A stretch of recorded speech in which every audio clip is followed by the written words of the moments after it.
सोनीपत का जिक्र करें तो वार्ड 2 से बीजेपी के मुकेश बावनिया जीते हैं और सोनीपत के वार्ड 3 से ही बीजेपी के सुरेंद्र मदान जीते हैं। वीरेंद्र जी हमारे साथ हमारे वरिष्ठ पत्रकार जुड़े हुए हैं। वीरेंद्र जी, जिस तरह से निर्दलीय अब जीत की तरफ आगे बढ़ रहा है, बीजेपी और कांग्रेस में तो कांटे की टक्कर थी, लेकिन कई जगह ऐसी भी जहां निर्दलीयों ने जीत हासिल की है। क्या वजह रह गई जो बीजेपी और कांग्रेस की जगह अब निर्दलीय उम्मीदवारों ने जीत दर्ज कराई है? क्या जनता के मन में कोई कसक बाकी रह गई? देखिए, जो निर्दलीय जीते हैं वो भारतीय जनता पार्टी के बागी हैं। जी। उनके साथ सहानुभूति थी, लोगों की सहानुभूति जुड़ गई। देखिए, अगर संगठन ने उनका सम्मान नहीं किया, टिकट में उनकी उपेक्षा की, लेकिन वो जनता में थे, उनका जनाधार था, तो जनता की सहानुभूति उनके साथ जुड़ गई, तो इसलिए लोगों ने उनको चुना। और ये बात नहीं है, ये रिवाड़ी नगर परिषद हो या सोनीपत नगर निगम हो, तो ऐसे कई स्थानों पर देखने को मिलेगा हमें। सोनीपत नगर निगम में वार्ड 8 में भी वहां पुनीत राई जो है भारतीय जनता पार्टी के बागी हैं, वो काफी उनकी वहां लोकप्रियता है, पार्टी ने उनको टिकट नहीं दी, वो बागी होकर चुनाव लड़ रहे हैं। वो इस तरह अब रेवाड़ी में देखना पड़ेगा। रेवाड़ी के अंदर भी जो पार्टी संगठन ने जिन लोगों की उपेक्षा की, वो स्वतंत्र आकर चुनाव लड़ गए, पार्टी ने उनको निष्कासित कर दिया। निष्कासित करने के बाद लोगों की सहानुभूति उनके साथ जुड़ गई, क्योंकि लोगों को लगा ये पार्टी के प्रति वफादार रहे, इतने वर्ष तक पार्टी के साथ रहकर काम किया है, अब पार्टी में नए आए लोगों ने उनकी जगह ले ली है, तो जो निष्ठावान और समर्पित लोग हैं उनकी उपेक्षा होगी। ऐसा होता आया है। तो ऐसे में जो समर्पित और निष्ठावान लोग थे, जनता में उनकी छवि थी, लेकिन संगठन ने उनको उस लायक नहीं समझा, संगठन ने उनकी उपेक्षा कर दी। जी। तो उसमें यह है कि भारतीय जनता पार्टी का संगठन अब व्यक्ति विशेष के इशारे पर चलेगा या कार्यकर्ताओं की भावनाओं के अनुरूप काम करेगा, ये एक चिंता का विषय है। कि वहां राव इंद्रजीत का दबदबा है। रेवाड़ी में राव इंद्रजीत के जो समर्थक हैं वो राव इंद्रजीत के साथ ही भारतीय जनता पार्टी में आए, लेकिन जो भारतीय जनता पार्टी के पुराने कार्यकर्ता हैं, जो शुरू से भारतीय जनता पार्टी में रहे हैं, तो उनकी एक निष्ठा पर, उनके समर्पण पर भी अब प्रश्न चिन्ह लगा दिया संगठन ने। तो उन्होंने पार्टी से बगावत करके चुनाव लड़ा और जनता ने उनको स्वीकार कर लिया। अब देर सवेर जाएंगे तो भारतीय जनता पार्टी में ही। अगर भारतीय जनता पार्टी में जाने के अलावा उनके पास कोई विकल्प नहीं है, कांग्रेस में तो जाएंगे नहीं और भारतीय जनता पार्टी में जाएंगे। लेकिन भारतीय जनता पार्टी संगठन के लिए सोचने का विषय अवश्य हो सकता है कि अगर जन भावनाओं का सम्मान नहीं किया जाएगा, अगर कार्यकर्ताओं की भावनाओं की उपेक्षा की जाएगी, तो परिणाम जो है विपरीत आएंगे, अनुकूल परिणाम नहीं मिलेंगे। तो संगठन के स्तर पर भी सोचने की आवश्यकता है। लेकिन राजनीतिक नुकसान तो होगा नहीं, क्योंकि वो लोग भारतीय जनता पार्टी में ही आएंगे। तो ऐसे में, क्योंकि अगर मान लीजिए कि नगर परिषद का अध्यक्ष जो है भारतीय जनता पार्टी का बनता है, तो वो बागी रहकर क्या करेंगे, वो मतलब दूसरे में रहकर क्या करेंगे? जाना तो उनको भारतीय जनता पार्टी में ही पड़ेगा, और उनकी भावनाएं भी जुड़ी हुई हैं पार्टी के साथ। वो व्यक्ति विरोध के कारण जो है उन्होंने चुनाव लड़ा, संगठन को दिखाने के लिए चुनाव लड़ा। कोई ये एक क्योंकि वो पार्टी के खिलाफ चले जाएंगे, ऐसा संभव हो ही नहीं सकता। रहेंगे वो पार्टी के अंदर, पार्टी ने भले ही उन्हें निष्कासित कर दिया है, लेकिन उनका निष्कासन जो है वापस हो जाएगा। बिल्कुल वीरेंद्र जी, लेकिन यहाँ पर समझने वाली बात यह है कि अगर हम लोकसभा विधानसभा चुनाव का जिक्र करें तो एक लहर कहीं बीजेपी की तरफ देखने को मिल रही थी, लेकिन निकाय चुनाव में तस्वीर बिल्कुल उलट है। बीजेपी और कांग्रेस किसी की लहर दिखाई नहीं पड़ रही। यहाँ जनता ने अपने मुद्दों को ध्यान में रखते हुए वोट किया और इसी की वानगी कि कई जगहों पर निर्दलीय ने जीत हासिल की, कई जगहों पर बीजेपी के उम्मीदवार आगे चल रहे हैं, जीत भी हासिल कर रहे हैं, लेकिन कुछ जगह ऐसी भी जहां कांग्रेस ने बढ़त बनाई हुई है, वो जीत की ओर आगे बढ़ रहे हैं। देखिए, लोकसभा और विधानसभा के चुनाव के मुद्दे अलग थे जी। अब निकाय चुनाव में मुद्दे अलग हैं। निकाय चुनाव में हर व्यक्ति का नगर निगम से, नगर पालिका से, नगर परिषद के वास्ता पड़ता है, और जो सफाई है, जो पानी की निकासी है, स्वच्छ पेयजल की आपूर्ति है, सड़क का निर्माण है, और प्रॉपर्टी आदि जो मुद्दे निकाय से जुड़े होते हैं, वो आम आदमी प्रभावित होता है। और उनमें भ्रष्टाचार है, आम आदमी की सुनवाई नहीं होती, प्रॉपर्टी आईडी बहुत बड़ी बाधा है। तो ये सब कारण रहे हैं जिसके कारण कोई लहर नहीं थी, किसी के पक्ष में लहर नहीं थी। बिल्कुल। कोई मतदाताओं में उत्साह भी नहीं था। तो उदासीनता थी, उसका परिणाम हमें मतदान के दिन भी दिखाई दिया। और आज भी अगर हम उकलाना की चर्चा करें, उकलाना में अगर निर्दलीय 22 वर्ष की युवती जीती है, बिल्कुल, भारतीय जनता पार्टी की प्रत्याशी हारी है, तो वहां पर पार्टी का बिल्कुल। इस बीच बड़ी खबर अपने दर्शकों को बता दें, जहां सौडोरा वार्ड 9 में बीजेपी समर्थित उम्मीदवार की जीत हुई है। इस वक्त की बड़ी खबर, जहां सौडोरा वार्ड 9 में पार्षद के उपचुनाव में जीत हुई है। बता दें कि बीजेपी समर्थित उम्मीदवार ने जीत दर्ज की है।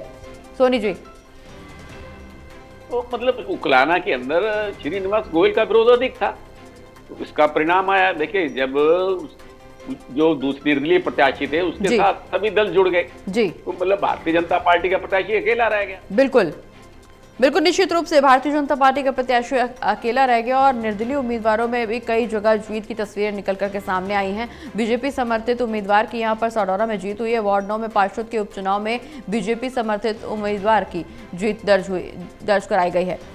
राहुल हमारे साथ जुड़े हुए हैं ज्यादा जानकारी के लिए। राहुल, सडौरा वार्ड 9 में पार्षद के उपचुनाव में जीत बीजेपी की हुई है।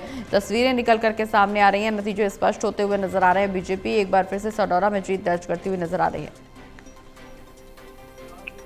बिल्कुल, जिस तरीके से ये पूरा चुनाव था, जो वार्ड नंबर 9 से पार्षद थे वो इनेलो से थे और पिछली बार जो लगभग 2 साल पहले वो विदेश शिफ्ट हो गए थे, जिसके बाद ये पूरी सीट जो थी खाली पड़ी थी और विकास कार्य काफी लंबे समय से लंबित थे। ऐसे में भाजपा समर्थित उम्मीदवार जो थे लखविंदर सैनी जो है उनकी यहाँ पर जीत हुई है। 431 वोट उनको यहाँ पर पड़े हैं। और इसके अलावा इनेलो की बात करें तो इंद्रजीत जो थे वो इनेलो के निशान पर यहाँ पर चुनाव लड़ रहे थे, 212 उनको वोट पड़े हैं। और आजाद उम्मीदवार अशोक मेहता 102 वोट उनको यहाँ पर पड़े हैं। तो कहा जा सकता है कि जो वोट का मार्जिन है काफी अच्छा। और यहाँ पर भाजपा समर्थित जो लखविंदर सैनी है उन्होंने यहाँ पर जीत हासिल की है, जिसके बाद जो है भाजपा कार्यकर्ता जो है काउंटिंग स्टेशन के बाद लगातार जो जीत का जश्न जो है वो यहाँ पर मनाते हुए नजर आ रहे हैं। ढोल की थाप और एक दूसरे को जो है मालाएं यहाँ पर डाली जा रही हैं, लड्डू यहाँ पर बांटे जा रहे हैं। तो तमाम चीजें जो है कार्यकर्ताओं में, जो भाजपा के कार्यकर्ता है उनको यहाँ पर जो है काफी उत्साह जो है उनमें यहाँ पर देखने को मिल रहा है। अब धीरे धीरे जितने भी जो चुनाव जहाँ पर है नतीजे हैं वो धीरे धीरे करके सामने आ रहे हैं। और सबसे सटीक और सबसे तेज जो नतीजे हैं वो हम आपको बता रहे हैं। और फिलहाल जो है वार्ड नंबर 9 से जो उपचुनाव यहाँ पर हुआ था पार्षद पद के लिए, उसमें भाजपा समर्थित लखविंदर सैनी ने जो है जीत यहाँ पर दर्ज की है। बिल्कुल राहुल, कई जगहों पर बीजेपी आगे चल रही है, कई जगहों पर जीत भी दर्ज हो गई है, लेकिन अगर हम जमीनी मुद्दों का जिक्र करें तो निश्चित रूप से जो जमीनी मुद्दे हैं उनको ध्यान में रखते हुए वोट किया गया। कौन से ऐसे मुद्दे जिन पर ज्यादा जनता का ध्यान गया और जिनको नजरअंदाज करना अब जनता के लिए भी भारी हो रहा है? क्योंकि इससे पहले भी जब चुनाव की शुरुआत हुई थी, प्रचार प्रसार के दौरान भी हमारी टीम ग्राउंड जीरो पर मौजूद थी, जनता से उनका पक्ष जानने की कोशिश भी की गई। साफ तौर पर इस बात का जिक्र बार बार किया गया कि जो जमीनी मुद्दे हैं उनको नजरअंदाज नहीं किया जा सकता और अब जो जनता से जुड़े हुए मुद्दों पर काम करेगा जनता भी उसी को समर्थन देगी। प्रगति, देखिए, अगर सडौरा की बात करें तो सडौरा नगर पालिका में जो है चेयरमैन है वो भाजपा का है और जो जीत दर्ज की है वो भी भाजपा समर्थित है और सैनी समाज से आते हैं। तो मुख्यमंत्री का भी काफी जो रोल है वो कहीं ना कहीं इसमें सामने आता है, क्योंकि जिस तरीके से चाहे वो नारायणगढ़ की बात हो, सडौरा की बात हो, लाडवा की बात हो, यहाँ पर जो सैनी समाज के लोग हैं वो भाजपा के जो मुख्यमंत्री हैं उनकी नेचर, उनके वक्तव्य से काफी प्रभावित रहते हैं, क्योंकि वो उनका जो स्वभाव है वो बिल्कुल मिलनसार है। यही कारण है कि जो भाजपा समर्थित उम्मीदवार थे उन्होंने यहाँ पर जीत करी और जनता को भी ये पता है कि ट्रिपल इंजन की सरकार अगर रहेगी तो उनके विकास कार्य जो है ज्यादा बेहतर हो पाएंगे, क्योंकि लगभग 2 साल से ज्यादा का समय यहाँ पर हो गया था जब एरिया में जो पूरा वार्ड है उसमें काफी कुछ गंदगी थी और सफाई व्यवस्था का नहीं जो हल नहीं हो पा रहा था। अब लोगों ने जो मैंडेट दिया है भाजपा समर्थित उम्मीदवार जो थे लखविंदर सैनी उनको यहाँ पर दिया है और अब लोगों की अपेक्षाएं भी उनसे जो है काफी कुछ बढ़ जाएंगी कि उनके जो वार्ड की समस्याएं थी, समस्याओं का अगर जिक्र करें तो देखिए मूलभूत सुविधाएं जो थी वो जनता को मिलनी चाहिए, चाहे वो बिजली, पानी, सफाई व्यवस्था की बात हो, शुद्ध पानी की बात हो, पार्कों पर सौंदर्यीकरण की बात हो, लाइटिंग, स्ट्रीट लाइट्स को लेकर जो समस्याएं रहती हैं, तो इन सब चीजों को लेकर जो है अब उनकी भी यहाँ पर जिम्मेदारी अहम हो जाएगी और उनको ये सुनिश्चित करना होगा कि जनता ने अगर उनका मैंडेट दिया तो वो भी उन चीजों पर जो यहाँ पर खरा उतरे। तो फिलहाल जीत का जश्न जो है जो कार्यकर्ता है वो कहीं ना कहीं यहाँ पर मनाते हुए नजर आ रहे हैं और ढोल की थाप और नाच गाकर जो है ये जीत का जश्न भाजपा के कार्यकर्ता जो है यहाँ पर जीत का जश्न मनाते हुए नजर आ रहे हैं। बिल्कुल राहुल, जिस तरह से नतीजे निकल करके सामने आ रहे हैं, अगर हम धारूहेड़ा का जिक्र करें तो वार्ड 1 से निर्दलीय उम्मीदवार कविता बुधवार जीत चुकी हैं। वार्ड 2 से निर्दलीय उम्मीदवार देवेंद्र कुमार शर्मा जीते हैं। धारूहेड़ा वार्ड 3 से निर्दलीय उम्मीदवार त्रिलोक सिंह धारीवाल जीते हैं। इसके अलावा वार्ड 4 से निर्दलीय उम्मीदवार निहाल सिंह जीते हैं। वहीं वार्ड 5 से निर्दलीय उम्मीदवार गोपाल जीते हैं। वार्ड 6 से निर्दलीय उम्मीदवार कृष्णा जीते हैं। कुल मिलाकर के धारूहेड़ा की तस्वीर में निर्दलीय उम्मीदवारों की जीत ही नजर आ रही है। यहाँ पर बीजेपी और कांग्रेस में कोई नजर नहीं आ रहा। निर्दलीय उम्मीदवार ने जीत दर्ज की है। देखिए, जनता उन्हीं को ही अपना जो कैंडिडेट चुनना पसंद करती है जो जनता के बीच में रहता है और भली भांति उनकी मुद्दों को समझता है। तो बड़ी खबर अपने दर्शकों को बता दें, धारूहेड़ा वार्ड 1 से निर्दलीय उम्मीदवार कविता बुधवार जीत गई हैं। धारूहेड़ा वार्ड 2 से निर्दलीय उम्मीदवार देवेंद्र कुमार शर्मा ने जीत दर्ज की है। इसके अलावा धारूहेड़ा वार्ड 3 से निर्दलीय उम्मीदवार त्रिलोक सिंह धारीवाल ने जीत हासिल की है। धारूहेड़ा वार्ड 4 से निर्दलीय उम्मीदवार निहाल सिंह ने जीत दर्ज की है। वहीं धारूहेड़ा वार्ड 5 से निर्दलीय उम्मीदवार गोपाल जीत चुके हैं। इसके अलावा वार्ड 6 से निर्दलीय उम्मीदवार कृष्णा जीते। धारूहेड़ा वार्ड 7 से निर्दलीय उम्मीदवार मोनिका ने जीत दर्ज की है। तो कुल मिलाकर के धारूहेड़ा में वार्ड 8 से निर्दलीय उम्मीदवार अमन राव ने जीत हासिल की। वार्ड 1 से निर्दलीय उम्मीदवार कविता बुधवार जीती है। वीरेंद्र सोनी जी हमारे साथ, हमारे वरिष्ठ पत्रकार जुड़े हुए हैं, लगातार बने हुए। वीरेंद्र जी, जिस तरह से धारूहेड़ा की तस्वीरें निकल करके सामने आई, यहाँ नतीजे निकल करके स्पष्ट हो रहे हैं, निर्दलीय उम्मीदवार चुनाव जीत रहे हैं। एक बार फिर से यही तस्वीर स्पष्ट हो रही है जिस पर हम पहले भी चर्चा कर चुके हैं कि जो निर्दलीय उम्मीदवार है ज्यादातर बीजेपी के बागी नेता हैं और उनको जनता का भरपूर समर्थन मिल रहा है। हालांकि विकल्प उनके पास कुछ नहीं, आने वाले समय में एक बार फिर से पार्टी में शामिल होना पड़ेगा, लेकिन कहीं ना कहीं उन्होंने अपनी जो नेम फेम है उसका लोहा जरूर मनवा लिया कि जनता से जुड़े हुए हैं और इसी की बानगी के नतीजे ये नजर आ रहे हैं। देखिए, संगठन को उन्होंने अपनी लोकप्रियता और ताकत दिखा दी है। इस संगठन के निर्णय में कहीं ना कहीं चूक रह गई। जो टिकट वितरण था वो सही नहीं हुआ, वो कार्यकर्ताओं की भावनाओं के अनुरूप नहीं हुआ।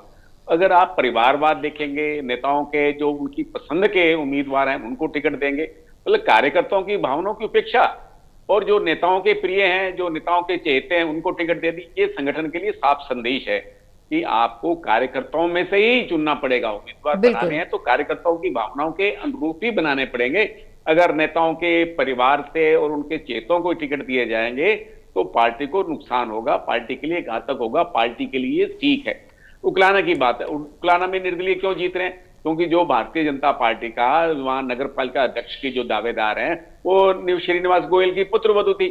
मतलब उनके साथ भी अगर कार्यकर्ता नहीं जुड़े और जनता नहीं जुड़ी तो इसका असर वहां के जो वार्ड के पार्षद थे, जो वार्ड के चुनाव में थे, उसका भी असर दिखाई दिया।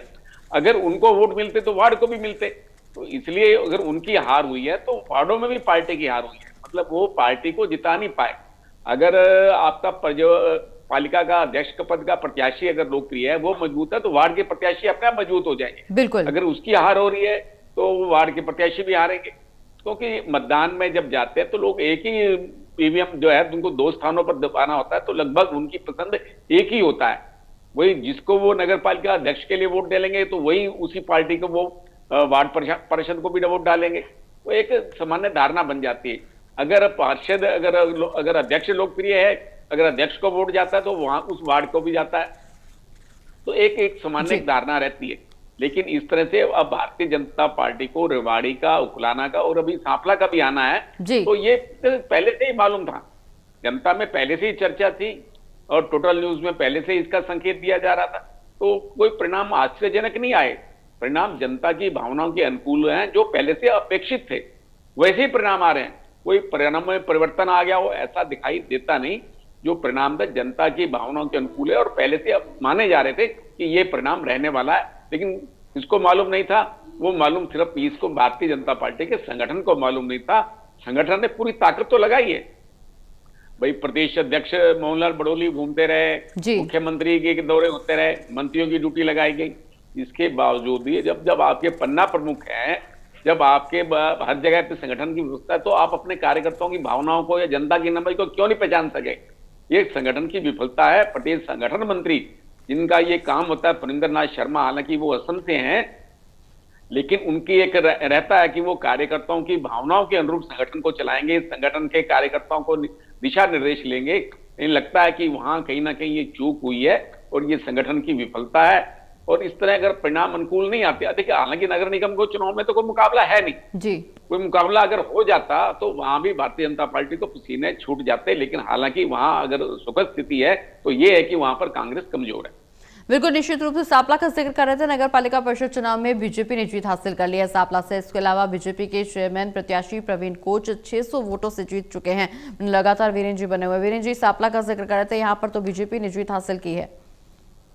देखिए, प्रवीण कोच का विरोध हो रहा था कि वो पहले भूपेंद्र सिंह हुड्डा के साथ थे, अब पार्टी ने उनको टिकट दे दिया, तो हाँ हालांकि उनकी जीत हो गई। उनका अपना व्यक्तिगत प्रभाव था, वो उनके व्यक्तिगत प्रभाव के कारण ही भारतीय जनता पार्टी ने उनको टिकट दी। ये माना जा रहा था कि उनका भीतरघात का सामना करना पड़ेगा, लेकिन वहां भीतरघात हुई नहीं। तो हालांकि ये माना जा रहा था कि वहां सांपला में पार्टी के लिए सुखद स्थिति नहीं है, लेकिन प्रवीण कोच ने अपनी व्यक्तिगत छवि के आधार पर ये चुनाव जीत लिया। और यहाँ पर जो संगठन का फैसला था वो उचित प्रतीत हो रहा है। अब अगर ये हार जाते तो लगता कि पार्टी की भूल थी, लेकिन पार्टी ने वहां जनाधार वाले नेता को टिकट दिया और इसका परिणाम है कि सांपला में भारतीय जनता पार्टी का अध्यक्ष बन रहा है। तो ये पार्टी के लिए शुभ स्थिति है। उकुलाना के लिए जहां चिंता का विषय था, वहां भूपेंद्र सिंह हुड्डा के गढ़ में अगर देखा जाए तो सांपला के अंदर भारतीय जनता पार्टी की जीत सुखद है।